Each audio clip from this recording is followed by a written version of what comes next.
একটা কথা আজকাল খুব পড়ি যে নিজের কমফোর্ট জোন থেকে বেরোতে হবে, তাহলেই তুমি উন্নতি করতে পারবে।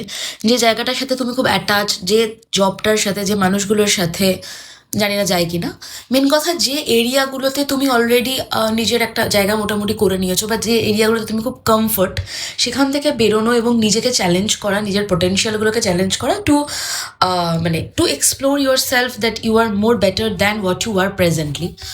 বাসে আস্তে আস্তে মনে হচ্ছিল যে কলকাতা ছেড়ে কখনো মনে হয় চলে যাব। এত গরম, এত পলিউশন, এত অসহ্যকর একটা পলিটিক্যাল পরিবেশ। দার্জিলিংয়ে কত ঠান্ডা না, কত সুন্দর।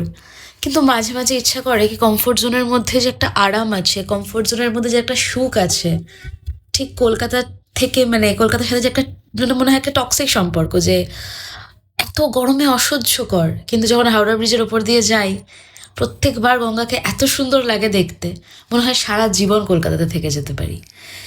কিছু মানুষের কেয়ার পাওয়ার জন্য কিছু মানুষ হয়তো সারা জীবন তারসায় কি ও আমার একটু খেয়াল রাখতে পারতো, ও আমার জন্য এই কথাটা তো বলতে পারতো।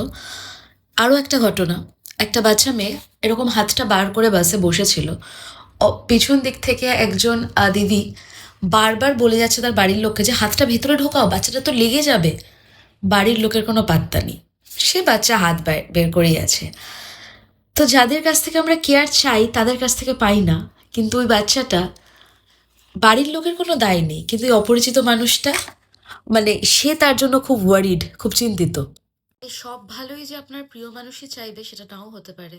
কিছু সময় অপরিচিত, অচেনা অচেনা মানুষ হয়তো আপনার প্রচণ্ড ভালোটা করে দিতে পারে, বা আপনার জন্য হয়তো কিছু ভালো নিয়ে কোনো অচেনা মানুষ দাঁড়িয়ে আছে। This is for today. By.